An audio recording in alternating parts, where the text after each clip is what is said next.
कुणाचं पण एक बॅट घ्या. हां कुणाचं एक बॅट घ्या.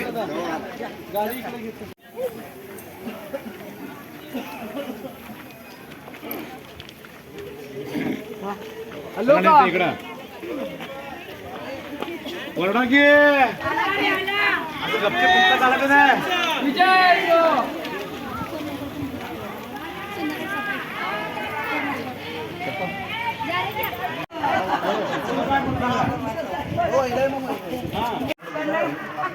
कन्नड कन्नड वडेपल्ली कन्नड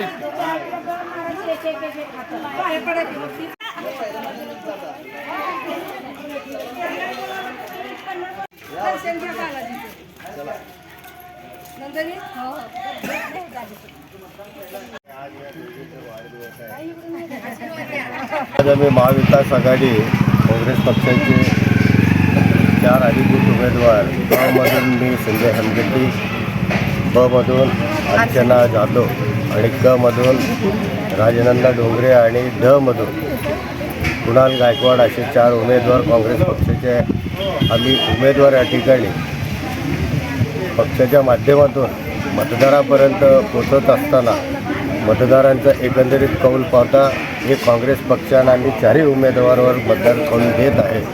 कारण गेल्या 8 वर्षांमध्ये या भागातील जे नगरसेवक मतदारांनी विश्वास ठेवून त्यांना निवडून दिलेले होते, जो नागरिकांचे मूलभूत गरजा आणि विकासाचे कामं या ठिकाणी कोणतेही कामं झालेले नाहीत असे मतदारांचंच म्हणणं आमच्यासमोर आलेलं आहे. आणि यापूर्वी या भागामध्ये मी 2002ला एक प्रतिनिधित्व केलं होतं. तोच विकासाचे कामं या ठिकाणी दिसतात असं मतदारांचं या सांगणं आहे. परंतु आम्ही निश्चय केले 4ही उमेदवार येणाऱ्या काळामध्ये आमचे खासदार आदरणीय प्रणितीताई शिंदे यांच्या नेतृत्वाखाली, कारण ताईंनी जे नगरसेवकांनी जो काम करावं त्या पलीकडे जाऊन ताईंनी एक आमदार म्हणून गेले 15 वर्ष या त्यांच्या या भागा रामवाडी परिसरामध्ये आणि 2 नंबर झोपडपट्टी असेल, सेटलमेंट, लिंबेवाडी, निराणा वस्ती या भागामध्ये त्यांनी जो विकासाचे कामं केले आणि त्यांनी वैयक्तिक आणि पक्षाच्या माध्यमातून सर्वसामान्य नागरिकापर्यंत विकासाच्या माध्यमातून पोच केलेली तीच पोचपावती या ठिकाणी आम्हाला मिळत आहे.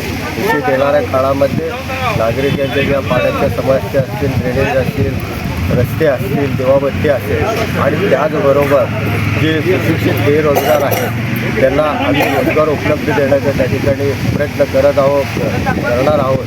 कारण अनेक युवक असतील, युवती असतील जे चांगले शिक्षण घेऊनही आज त्यांना रोजगार उपलब्ध नाही. कारण या भाजप सरकारने एक मोठे आश्वासन दिले होते. त्यांनी मागच्या वेळेस सांगितले होते की आम्ही सोलापूरला दररोज पाणी देऊ, परंतु ह्या भागामध्ये 8 दिवसाला एकदा पाणी येतो. तो वेळेवर न येता बेटाईम त्या ठिकाणी पाणी येतो.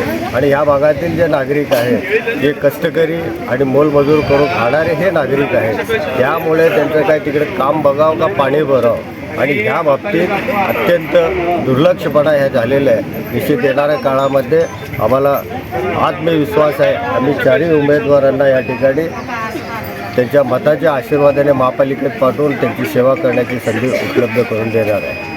नमस्कार, मी राजनंदा गणेश डोंगरे, प्रभाग क्रमांक 22मधून सर्वसाधारण महिला गटातून उमेदवारी लढत आहे.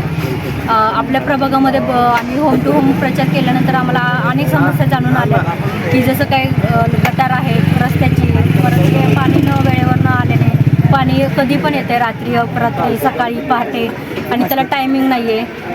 अशा प्रॉब्लेमला सगळेजण सामोरे जात आहेत. आणि म्हणजे महिलांच्या पण खूप वेगवेगळ्या प्रॉब्लेम आहेत की जसं काय आणि घरे गटारीचे शेजारी असल्यामुळे त्यांना त्या म्हणजे अस्वच्छतेचा सामोरे जावे लागत आहे. अशा बऱ्यापैकी समस्या आम्हाला जाणून घेतल्या आहे. आणि अनेक लोकांना आपल्या इथे नगरसेवक कोण आहे आणि कोण होता हे सुद्धा माहीत नाही आहे की आणि कामं इतकी पेंडिंग आहेत.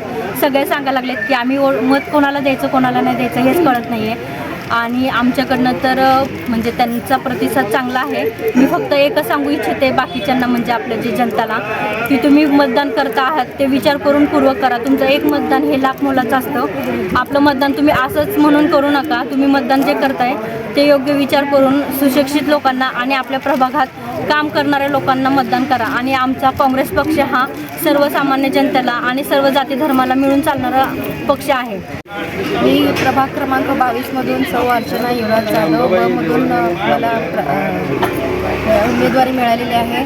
महिलांच्या अनेक समस्या आहेत. सध्या महिलांना रोजगार कमी आहे आणि महिलांचे पाण्याचे प्रॉब्लेम्स आणि डेरणीचे प्रॉब्लेम्स, आम्ही शौचालयाचे प्रॉब्लेम्स, म्हणजे महिला एक सांगू शकत नाहीत असे प्रॉब्लेमसुद्धा आहेत. ते आम्ही समस्या सोडवण्याचा प्रयत्न करत आहोत आणि घरोघरी महिला आम्हाला नगरसेवक कोण आहेत हे देखील माहीत नाही अशी समस्या आम्हाला सांगत आहेत.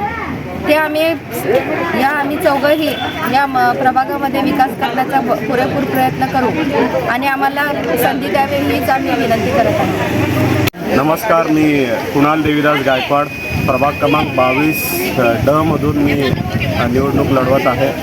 तर या भागामध्ये फिरत असताना नागरिकांकडून अनेक समस्या हे जाणून घेण्यात आले. प्रत्येक भागात फिरलेलं आहे. जवळपास वेगवेगळ्या भागात वेगवेगळी समस्या आहे, पण प्रामुख्याने जे सगळ्यात मोठी समस्या आहे ते ड्रेनेजचं आहे, पाणीचं आहे. काल रात्रीच नागरिकांचा फोन आला होता की खऱ्या अर्थाने इथं या भागामध्ये कष्टकरी वर्ग सगळ्यात मोठा, सकाळी गेले की संध्याकाळी कामाला येतं आणि रात्री 1 वाजता पाणी जर सोडत असेल तर लोक कामाला जाऊन कष्ट करून पैसे कमवून आणं का पाणीसाठी रात्रभर जागा राहावं, अशा प्रकारे नागरिकांची समस्या ही आमच्या कानापर्यंत आली आहे. मग इराण वस्तीकडे गेले असताना तिथं ड्रेनेजची जो समस्या आहे की पाईपलाईन ही ड्रेनेजची छोटी आहे आणि त्यामुळं बॅक पाणी मरून अक्षरशः लोकांच्या घरामध्ये ड्रेनेजचं पाणी बॅक होऊन जमा व्हायला झालं. असे अनेक समस्या आहे आणि त्यातल्या त्यात रस्ते जे या भागामध्ये झालेलं आहे तर तुम्ही बघू शकता अनेक ठिकाणी रस्ते हे अतिशय निकृष्ट क्वालिटीचे झालेले आहेत. खडी अक्षरशः वर येत आहेत. म्हणजे कुठंतरी भ्रष्टाचार इथं झालेला आहे भारतीय जनता पार्टीकडून बोला आणि जो भागामध्ये विकास ज्याप्रमाणे व्हायला पाहिजे होतं ते विकास या ठिकाणी झालेला आहे. त्यामुळं नागरिकांचा एक या ठिकाणी रोष आहे. मागील 8 वर्षामध्ये जे भ्रष्टाचार असो, जो पाणी संदर्भात त्यांनी आश्वासन दिलं होतं की 2 दिवसाड आम्ही काँग्रेसच्या काळात 2 दिवसाड पाणी होतं, पण आता सध्याच्या परिस्थितीला 5, 6, 7 दिवसाड पाणी देत आहेत. ही जी समस्या आहे प्रामुख्याने खूप मोठी समस्या आहे आणि त्याचा निवारण करायचे आम्ही आश्वासन नागरिकांकडे देत आहे आणि समोर जात आहे.